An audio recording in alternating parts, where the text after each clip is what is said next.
Hello, and welcome back to the Wyoming Watch, the Wyoming Tribune Eagle's weekly podcast. I'm Ivy Secrest, your crime and public safety reporter. Last month, the American Civil Liberties Union of Wyoming, along with 3 local organizations, filed a lawsuit against Laramie County Sheriff Kozak and the Laramie County Sheriff's Office for its controversial 287G agreements that allow certain deputies to enforce federal immigration laws under the supervision of ICE. The lawsuit alleges that Kozak broke 3 state laws when entering into these contracts, including not allowing the public the opportunity to give input. Here with us today to discuss the lawsuit is Andrew Malone, Senior Staff Attorney for the ACLU of Wyoming. Can you just, for some of our readers who might not be familiar with the ACLU, can you talk me through what is the ACLU? Yeah, so the ACLU, it stands for the American Civil Liberties Union. We're a nonpartisan, nonprofit organization with a pretty long history. Were originally founded back in 1920. Helen Keller was one of our original board members. And, our mission is that we dare to create a more perfect union beyond any just one party, person, or side. And so, it really means we try to make the promises of the Constitution real for everyone, not just on paper, but really in their daily life in a way that they can feel protected by the Constitution. And we do that work through a few different ways. We do it through litigation, which I think we're going to discuss today. We do it through advocacy and lobbying at the state and local levels, and then also through public education, just explaining to people what their rights under the Constitution are and making sure they're aware of those so they can exercise them. If I have to do a quick elevator pitch to anyone on the ACLU, I just always tell them we're a check on the government. If we see that it looks like the government's kind of doing something that seems to be violating people's rights, we try to be there to check them back into place. You mentioned we're touching on the litigation piece today. So right now in Wyoming, where you guys are making headlines, is you are pursuing legal action against Laramie County Sheriff Kozak for a few different legal components of 287G agreements. And for our listeners who might not be keeping up with that aspect of local news, what is 287G and what is incentivizing law enforcement to participate currently? So just, very big picture, it's important to realize that immigration enforcement is a responsibility of the federal government. It's not something that state and local governments are normally involved in. It's a federal thing. And there's been a lot of clear Supreme Court cases that say a couple different things. One, that the federal government can't force states to do immigration enforcement. They can't kind of do this top-down approach. There have also been cases that say states can't unilaterally move into this field that the federal government occupies, this immigration enforcement, because really, again, it's supposed to belong with the federal government. But there is a federal law, the Immigration and Naturalization Act, that does allow a method for local law enforcement to participate in immigration enforcement. And when you hear us saying this 287G, that is the section of the code in this federal law that authorizes these types of agreements. So when you hear 287G, it just is a fancy way of referencing that law.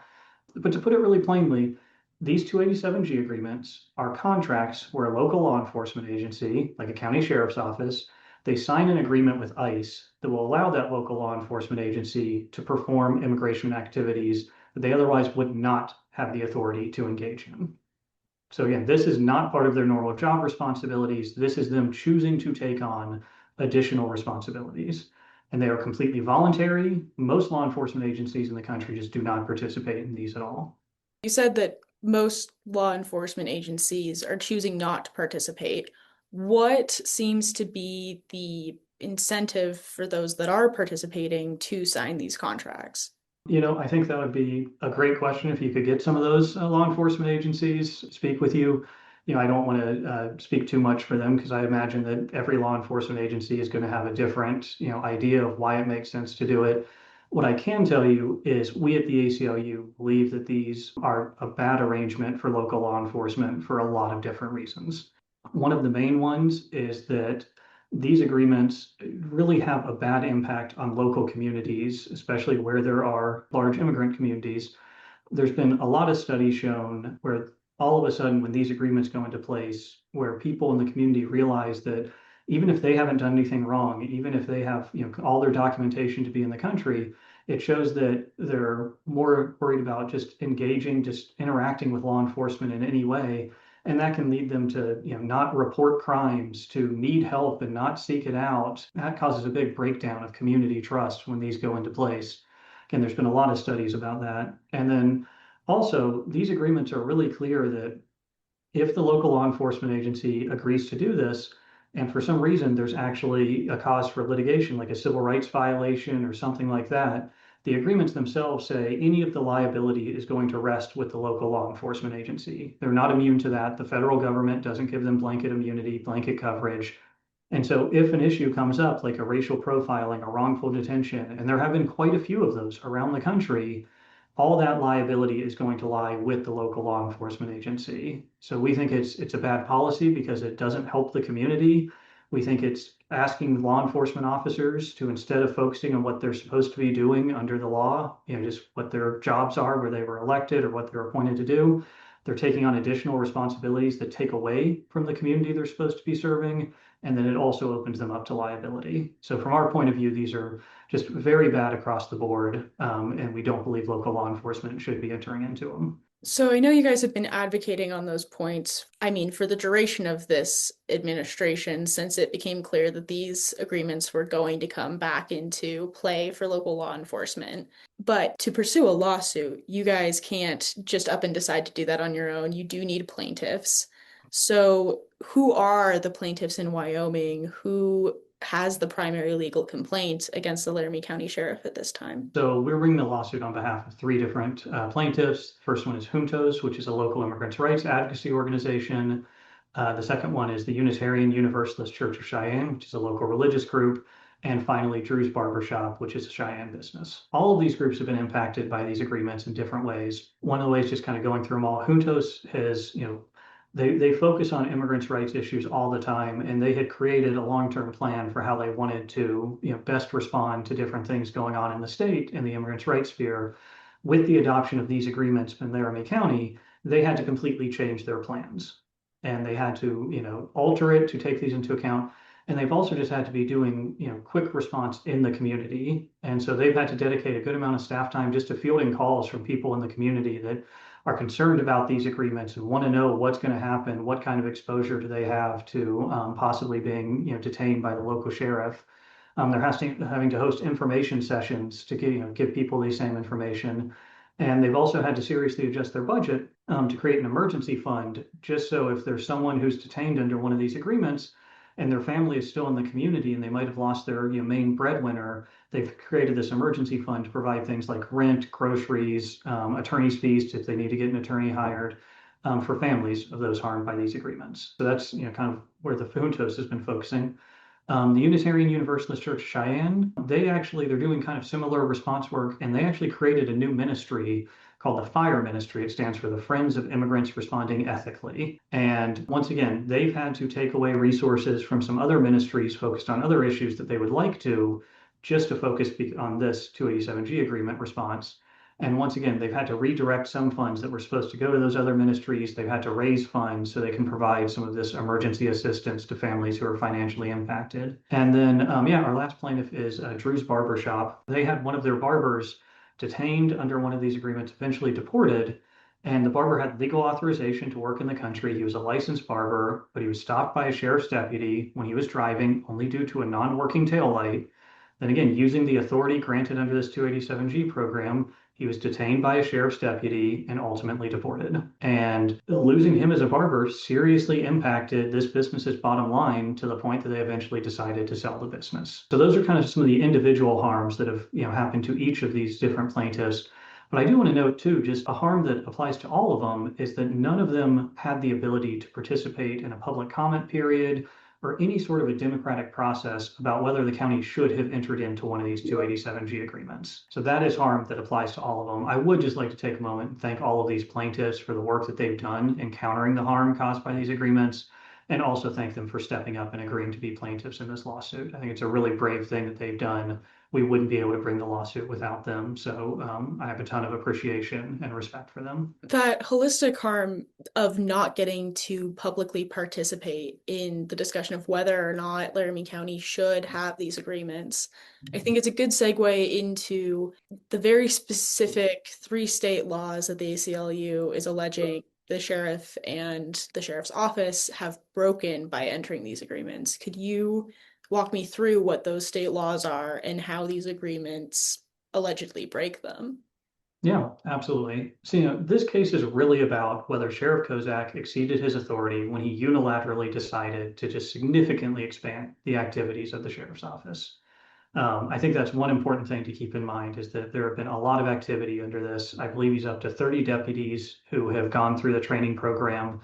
Because to be clear, it's not like these agreements are signed and these officers are immediately competent to go out and begin doing immigration enforcement. It's not something they're trained to do as a sheriff or a sheriff's deputy. They have to go through additional training through ICE to be able to do this because it really is just a different sort of beast. It's something different than their normal job. It's a really big expansion of what the sheriff's office normally does. And kind of recognizing that, this can happen. I mentioned earlier that it's a federal law that authorizes these agreements in the first place. And part of that law actually says for these agreements to be valid, they have to comply with all relevant state laws. And so what we're saying here is, as you pointed out, there's three different laws that we say have been violated. And the first one is these agreements really are contracts between the local sheriff and ICE. And if you look at Wyoming state law, it's really clear that it's county commissioners and not county sheriffs who have the authority to enter into contracts. And kind of an interesting point on this is it seems like Sheriff Kozak may be aware of this restriction because in the past, it was just last year, he wanted to enter into an agreement, a contract with a different federal agency, the US Marshals. So not ICE, but a different federal agency related to just holding people before they needed to appear in federal court. And there, instead of doing this unilaterally like he did with the 287G agreements, he worked on, with the federal agency to get an agreement together, but then he took it to the county commissioners and got them to vote on whether or not the county would enter that contract. That's not something that happened here. Here, he just decided he had authority to do this, and he went ahead and entered this contract unilaterally. So that's the first law we're saying that he broke. The second one, it's really related. As part of these agreements, it's a requirement just in their text that sheriffs have to incur certain expenses. The agreements themselves say, ICE will cover these costs. The sheriff's office is responsible for these costs. So they require the sheriff's office to incur expenses. And once again, that's not something that Wyoming state law allows him to do. Instead, Wyoming state law says it's county commissioners who can incur expenses on behalf of the sheriff's office, not the sheriff himself. So that's the second law we're saying he broke. And then finally, the third law we're saying, well, even if he had the authority to enter these contracts, and even if he had the authority to incur these expenses, he still violated the law because he didn't comply with something called the Wyoming Administrative Procedures Act. What that's really there for is if there is a government agency that is trying to, adopt something or amend a rule, just really change the policy, the way that they generally operate to this big shift in policy, then the Wyoming Administrative Procedures Act, guarantees that the members of the community are going to get notice that this change in policy is going to happen, and they're going to have an opportunity to comment and participate in this process before there's a radical change in policy. And so that's what we're saying is these are really important checks and balances that are there to guarantee that there's a open, transparent, democratic system going on when county sheriffs are deciding to make big changes in policy like this. And we're saying that Laramie County Sheriff did not comply with those before he entered into these agreements. We're just saying elected officials are not above the law. We're asking them to follow the law as it's written. So we're still pretty early in this lawsuit process. There's been no opening arguments. Nothing has really been heard beyond your guys' initial filing. But I am curious, what are the consequences at stake for the sheriff's office? Should courts side with the ACLU and say, yes, at least one or two or potentially all three of these laws were violated in the signing of these contracts? So what we're asking the court to do is go ahead and declare that these agreements are invalid. And so if that happened, again, this is in the absence of these agreements, the sheriff would not have the authority to do these immigration activities. That's why the agreements are there in the first place. He doesn't have the authority to do this unilaterally. He needs the agreement with the federal government in order to be able to do so. So we're asking to go ahead, the court to void these agreements, to claim that they were entered into invalidly. Once that happens, he would no longer be able to do any of the activities that fall under these agreements that he has entered into, things that he's currently doing out in the community. After that, it is a possibility, even if we're successful, the process could start over again. If you say if we win on all three of these arguments, then the decision would go to the county commission. maybe they would want to consider this. Maybe it's something that they don't want to consider. Like, as we talked about earlier, we've been speaking for a while, the ACLU, about how these are bad policy. Maybe the county commission will agree and decide that they don't need to take it up. But even if they do, even if they think this is good for the county and they try to get us back to the same place that we currently are in now, what this will guarantee is that there is this open process, that it's not one person making this decision. People will have an opportunity. They'll receive notice that this is going to happen. They'll be able to show up, talk to elected officials about how this is going to impact them, and actually have this be an open and democratic process. I am very optimistic about the lawsuit, but really it's just one tool in this whole thing. It's going to work alongside organizing, public education, know your rights, people speaking to their county commissioners. This litigation is not going to end the fight. It's going to open up space for the rest of the fight to happen. I think that brings up another interesting point. You said that this litigation is just a tool and it doesn't necessarily end the fight. On the flip side, should courts side with Sheriff Kozak and say that none of these laws were violated, he has every right to be in these contracts and continue on as he is, does that mean that the advocacy and the campaign against these agreements stops for the ACLU? Absolutely not. Once again, this is not something that exists statewide across Wyoming. It's entirely voluntary. And as we spoke about earlier, there are a lot of policy reasons that not to get involved in these types of agreements. We will continue to highlight those reasons. We will continue to speak with elected officials and discourage them from entering into this. Like I said, we're optimistic about our lawsuit, but no matter which way it goes, it's not going to end the fight about this. We've touched on a lot of the legal aspects of this. For community members who are watching this unravel, who are watching the discourse in which the sheriff is very adamant that he has followed the law and will continue to follow the law and that he has every right to be in these contracts and do this, and in which, community organizations like Juntos, the UU Church, even Drew's Barber Shop, and then on a broader scale, the ACLU have alleged that these are very harmful and erode trust within the community, put immigrant families at risk, put non-immigrant families at risk of racial profiling. As community members are watching from the outside and trying to navigate this, what would you want them to be aware of? Kind of going back to what I just said a minute ago, that, this is going to be a tool that we hope opens up more space for this fight, more room for progress on this. But no matter what happens, this isn't going, with the lawsuit, that this is still something we're invested in and hope to, not only stop the spread of these, but convince, sheriffs that have already participated to hopefully roll back. It's, as I keep saying, these are entirely voluntary. And sheriffs across the country have chosen to exit these programs after originally thinking it was a good idea, hearing from people in the community, figuring out what it actually meant for their officers. It's always it's always a possibility that local law enforcement can say, no, we do not want to participate in this any longer. On the more positive side, permit me, an analogy that may get a little off the rails here, but there was 100+ years ago when they started building ships that were getting really big. They got to a point where the ships were getting so large, it was taking an enormous amount of force to move the rudder and steer the ship in any direction. And some intelligent engineer figured out that if you put this tiny rudder on the rudder, the main rudder, and you move that first, that changes the pressure in such a way that the larger rudder moves with just a fraction of the force that you would normally need. It's called a trim tab. And it's this little thing. If you apply the right amount of force at the right time in the right direction, all of a sudden this thing that was too unwieldy to move can be something that you can use to steer and navigate.